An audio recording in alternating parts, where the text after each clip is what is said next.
오늘 함께 보신 말씀을 통해 멈추지 않는 소망의 기도라고 하는 제목을 가지고 함께 말씀을 살펴보려고 합니다.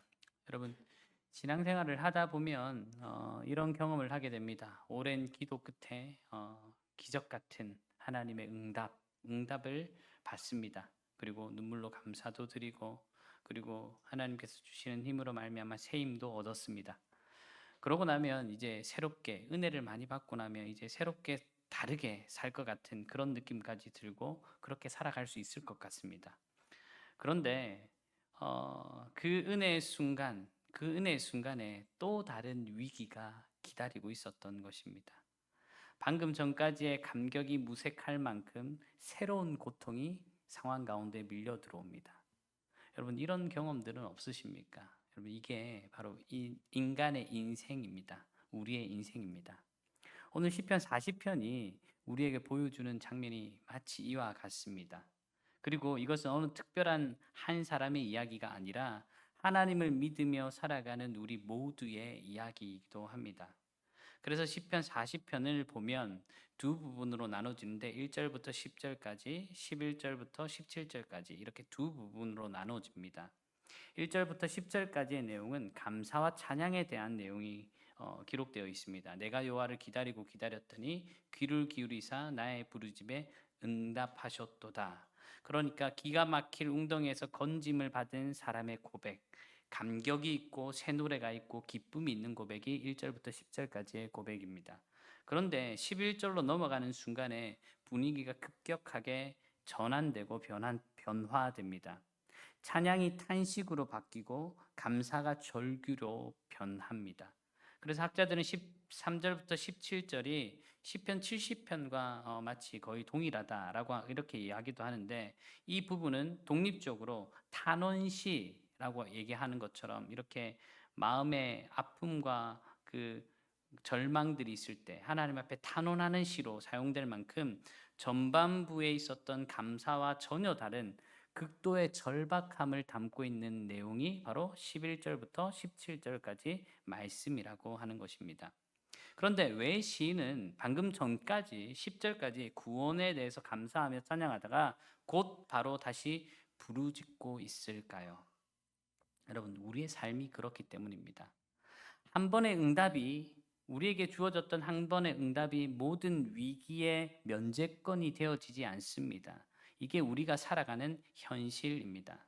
그래서 본문 11절 12절을 보면요, 시인은 조금 전까지 하나님의 구원을 찬양하던 사람이 맞나 할 정도로 처절한 현실을 고백하고 있습니다. 11절과 12절을 보시면 주 여호와여, 주의 긍휼을 내게서 거두지 마시고 주의 인자와 진리로 나를 항상 보호하소서.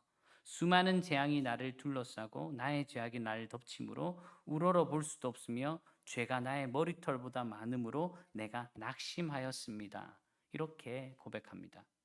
여기서 우리는 이 말씀에 대해서 직시해야 될 필요가 있습니다. 무엇이냐면, 과거에 큰 구원을 경험했다고 해서 인생의 모든 위기가, 인생의 모든 어려움이 영구히 면제되는 것은 아니다라는 사실입니다. 시인은 한 번의 구원으로 모든 문제가 해결된 것이 아니었습니다. 또한 또다시 무수한 재앙과 원수들의 위협과 자신의 죄악이라고 하는 이 삼중 압박에 눌려서 그렇게 탄식하면서 지금 나아가고 있습니다.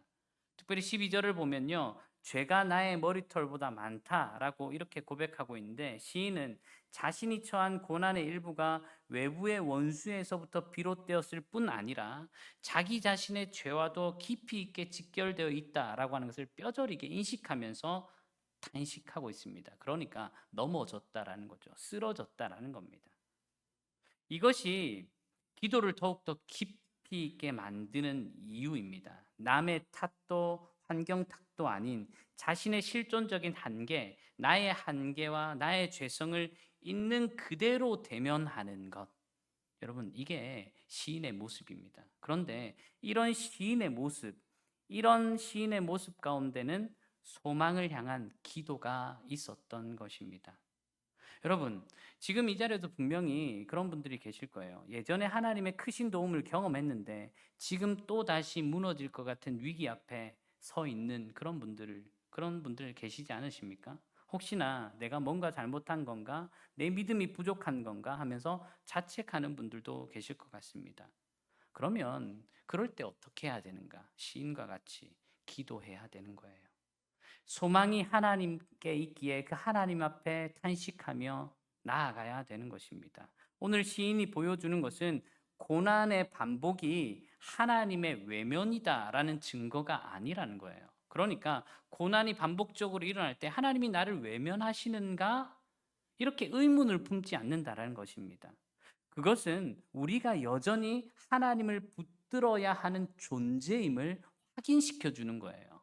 우리 가운데 어려움이 온다, 고난이 온다, 아픔이 온다라고 하는 것은 우리가 여전히 하나님을 붙들고 나아갈 수밖에 없는 존재임을 확인하는 거예요.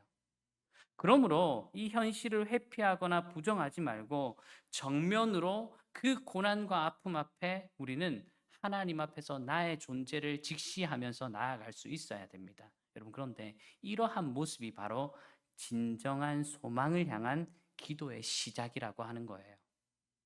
또한 시인은요, 이런 극한의 위기 앞에서 자신의 능력이나 자격을 단 한마디도 내세우지 않습니다. 오히려 11절에 보면 세 가지 하나님의 성품을 구체적으로 이야기를 하면서 기도하고 있습니다. 주님의 긍휼을 내게 거두지 마시옵소서. 주의 인자와 진리로 나를 항상 보호하소서.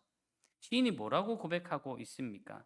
긍휼과 인자와 진리, 그러니까 하나님의 성품을 가지고 기도하고 있습니다. 이 긍휼은 어머니가 자기 태중의 자식을 불쌍히 여기는 것처럼 창자가 끊어진 듯한 깊은 연민과 동정이라고 하는 뜻이 바로 이 긍휼이라고 하는 뜻입니다. 자격이 없는 자를 측은히 여기시는 하나님의 마음을, 하나님의 성품을 이야기를 하고 있는 거예요. 그리고 헤세드, 이 인자는 계속적으로 앞에서도 말씀했지만 언약에 근거한 변치 않는 사랑, 하나님이 한번 맺은 언약을 끝까지 신실하게 지키신다라는 그런 하나님의 성품을 붙잡고 기도하고 있는 것이고, 에메트 진리라고 하는 것은요, 흔들림 없는 견고함, 일관성, 그러니까 하나님은 어제도 오늘도 동일하신 분이다라고 하는 이 고백을, 하나님의 성품을 붙들고 기도하고 있는 것입니다.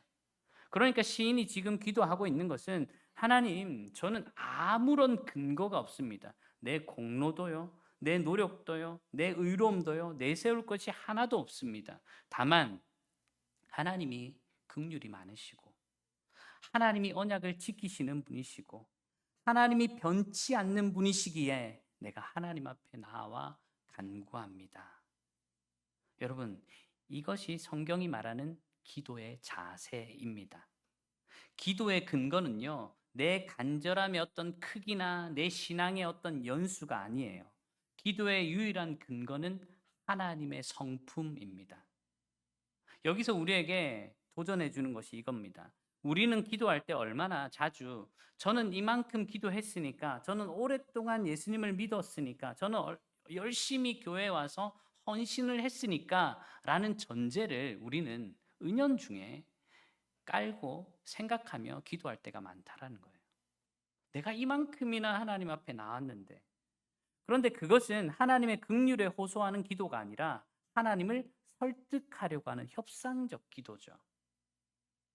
시인은요, 자기의 의를 완전히 내려놓았습니다. 너덜너덜해진 채로 오직 하나님의 성품에만 의존해서 기대어 그렇게 엎드립니다. 여러분, 우리의 의를 내려놓고 하나님의 성품에 기대어 엎드리는 자리, 그 자리가 소망을 향한 기도의 자리입니다. 여러분, 그래서 우리가 기도할 때 무엇을 의지해서 기도해야 합니까?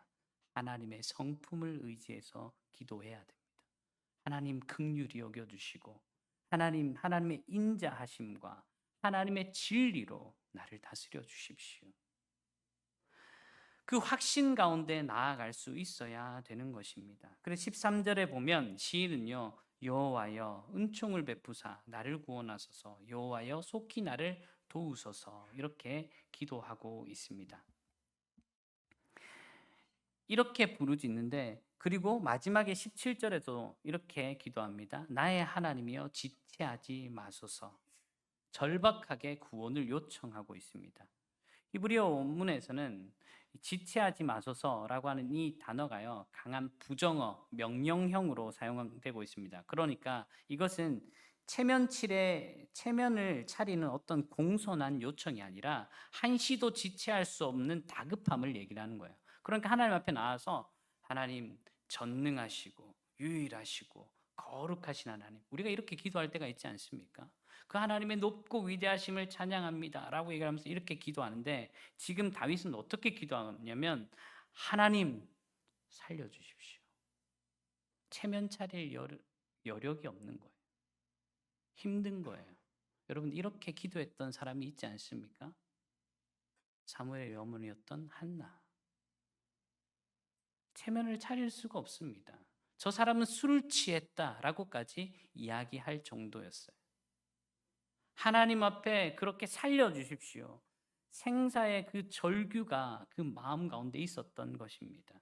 그런데 여기서 우리가 반드시 붙잡아야 할 핵심이 하나 있습니다. 이 절규는요, 절망에서 나오는 어떤 비명이 아니라 시인은 확신 가운데 선포하고 있는 거라는 거예요. 왜 이렇게 말할 수 있을까요? 시편 40편 1절을 보면 내가 여호와를 기다리고 기다렸더니, 히브리어 원문에서 동사를 계속적으로 반복해서 드러내거든요. 이것은 한 번 기다린 게 아니라 앞에서도 말씀드렸던 것처럼 오랜 시간 인내하며 기다린 기다림을 의미합니다.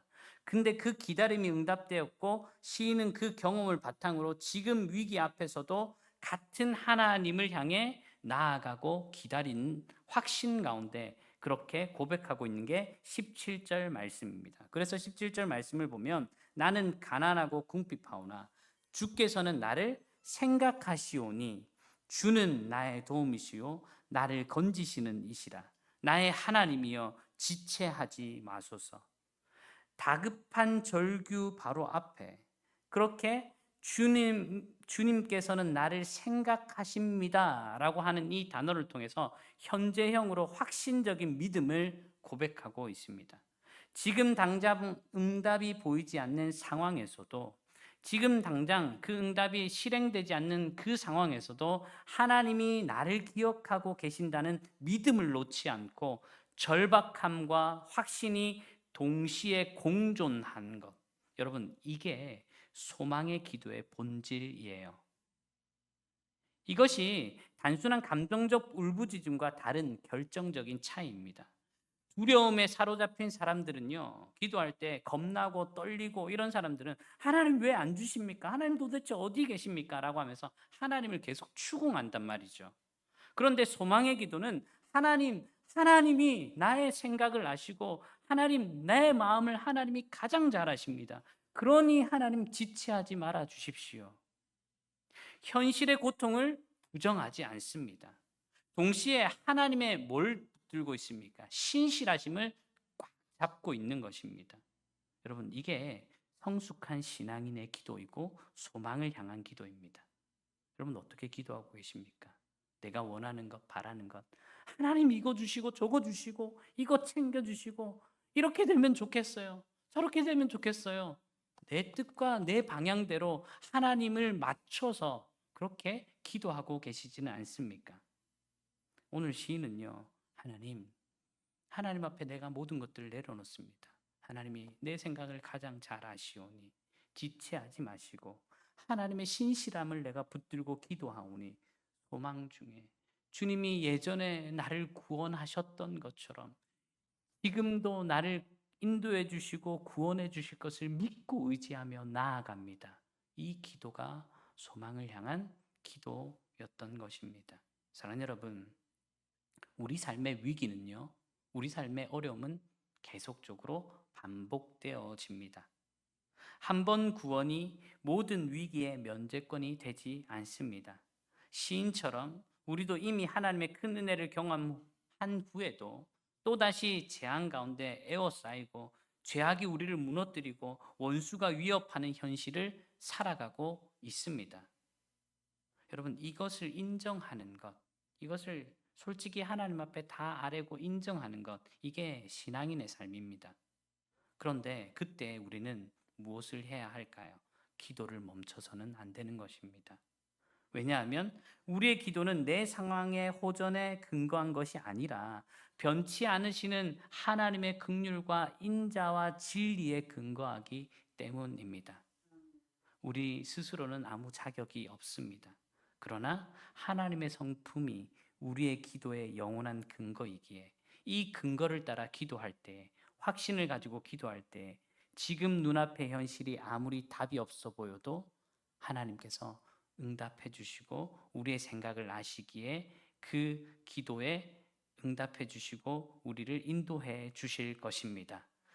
주께서 나를 생각하시나니 라는 그 한 줄의 고백이 우리의 절박한 부르짖음을 절망의 비명이 아닌 소망의 선포로 바꾸어 놓습니다. 사랑하는 여러분, 여러분들이 또 다시 위기에 서 계시다고 그렇게 생각하십니까? 그렇다면 도망치거나 주저앉거나 포기하지 마십시오. 오히려 나의 무능함과 한계를 있는 그대로 하나님 앞에 내려놓으시기를 바랍니다. 그리고 그 하나님의 긍휼과 인자와 진리를 붙들고 나의 하나님이여, 나의 하나님이여, 지체하지 마십시오. 나의 하나님이여, 나의 생각을 아시오니 지체하지 마시고 그 기도에 응답해 달라고 간구하는 저와 여러분들 되어지시기를 주님의 이름으로 간절히 소망합니다. 우리가 그 기도를 멈추지 않을 때 하나님은 그 기도에 반드시 응답하십니다. 기가 막힐 웅덩이에서 건져내신 그 하나님이 오늘 우리의 새로운 위기 속에서도 동일하게 역사하시고 응답하시는 하나님이십니다. 사랑하는 여러분, 위기 앞에서 멈추지 않는 소망의 기도를 통해 마침내 승리하는 구원의 은혜를 맛보는 저와 여러분들 되어지시기를 주님의 이름으로 간절히 소망합니다. 우리 함께 찬양하실까요?